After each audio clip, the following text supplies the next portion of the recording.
Hello, everybody. It has been a while. I've been very busy with university classes.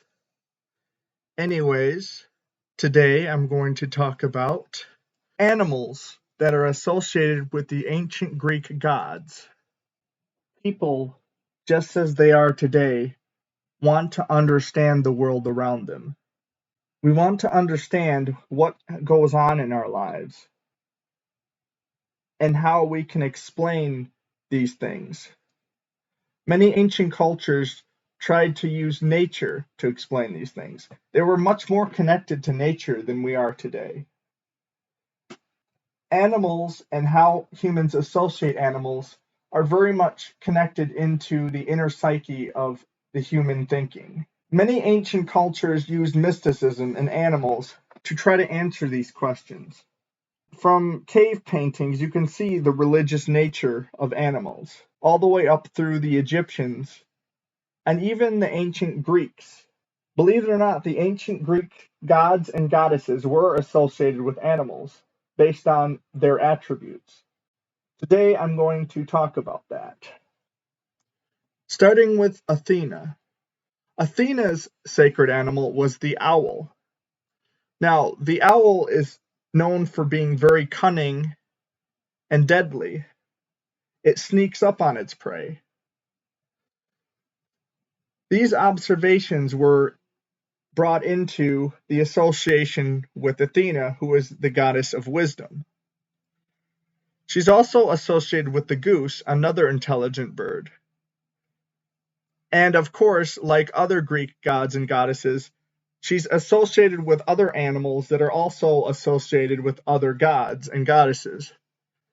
This is why ancient Greek stuff can get a bit confusing, because there's a lot of intertwining amongst gods and goddesses and their attributes. Like her, she's associated with the rooster, the dove, the eagle, and even the serpent. Although the serpent should more be associated with the god Hades. The god Hades is associated with the black ram and the screeching owl, which is ironic because the owl is associated to Athena, as I pointed out before. But the screeching owl is more of a terror thing. Now, of course, the serpent is an obvious one. The black ram, black is always a color associated with death. And Hades is the god of the underworld. So it makes sense that black is associated with Hades because, the underworld lacks light. It's a place of darkness. I think the screeching owl I kind of think that that's more like a Halloween thing. It's scary, people get scared. And death is a very scary prospect, for sure. Now I'm going to talk about Zeus. Zeus's sacred animal is the eagle and the bull. These are both very majestic animals. They're both shown as strong. The bull is very strong. And in fact, in some cultures, bullfighting is a big thing where, it shows the strength of the animal. In fact, the ancient Minoans had a ceremony where they would try to hop over a bull because bulls were seen as, very strong, robust animals. Of course, the eagle is too. If you've ever seen an eagle, you know how powerful of an animal an eagle is. And Zeus is, of course, the head of the Athenians, the head god. Strength, things like that. Hera is associated with the peacock and the cow. Now, Hera is the queen of the gods, and she is the protector of marriage and children. The young calf is always associated with youth, and Hera, since she is the queen of the gods, is associated with motherhood. And cows are definitely associated with motherhood because of their nurturing nature. And, cows have milk, babies drink milk, things like that. Poseidon is associated with the horse, the dolphin. The dolphin is an obvious one because Poseidon is the god of the sea, so it would make sense that he would be associated with sea creatures. Now, the horse is an interesting one for me. I think it's also because the horse is a very strong animal, and Poseidon is supposed to be a very strong god. And he's often depicted on a chariot with horses, seahorses. And you know, seahorses are real animals. They actually exist. I don't know, however, if the ancient Greeks knew about this or not. But anyways, the Cretan bull is also associated with Poseidon, and is a very famous symbol of the Minoan civilization which flourished in Crete. I believe the Minoan civilization may have been the originator of Poseidon, just as Apollo came from places like Troy and is associated with the myths of Troy. Speaking of Apollo, we have Apollo. Apollo is the god of music, poetry, and prophecy. He is associated with hawks, ravens, cows, snakes, and even cicadas. Now it's interesting because the cicadas are little bugs that make noise during the summertime, and this is associated with music, which is also why Apollo is associated with cicadas. There's also Apollo Lycos, which is his association with wolves, since there was an ancient archaic festival with a secret ritual done on the slopes of Mount Lycaon, the Wolf Mountain, and that's why he's also associated with wolves. Then there is what's called Apollo Smithius, which has an association with little mice. There's the Apollo Smithius temples actually frequently had little statues of mice all over them. It's also another interesting association with Apollo. Next, we have Artemis. The fascinating thing about Artemis is she is the goddess of nature and wild animals.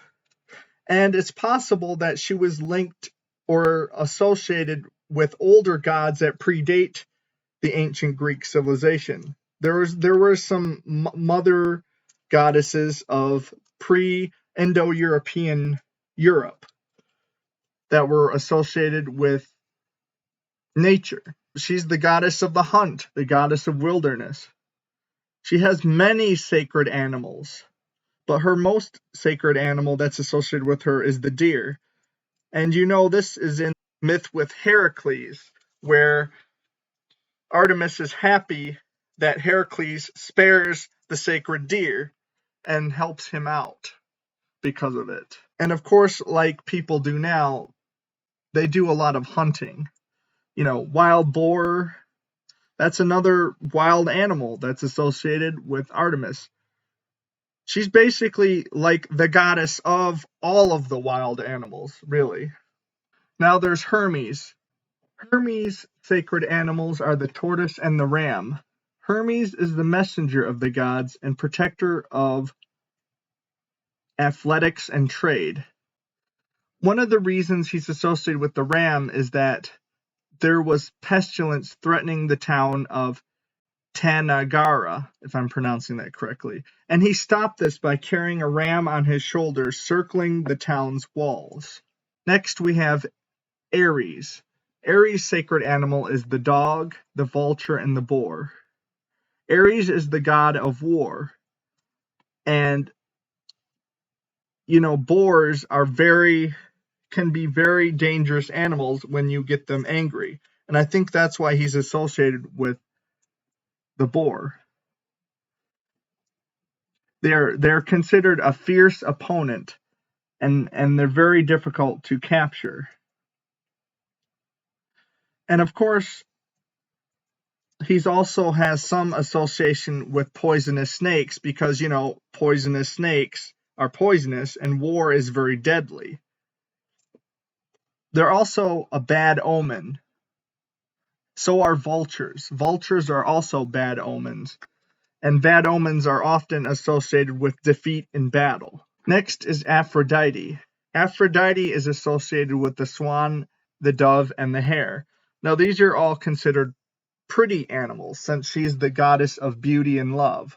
Swans have always been associated with love for some interesting reason. The dove is definitely associated with love and is also associated with peace. It's funny how we associate these animals with love to this day. Hephaestus is associated with the donkey, the guard dog, and the crane. It's interesting because Hephaestus is the god of craftsmanship and fire. The crane is his favorite bird from his time dwelling on the banks of the river Okeanos. I think I'm pronouncing that correctly. One of my favorites is Dionysus. Dionysus is the goddess of wine, fertility, pleasure, and just having an out-and-out good time.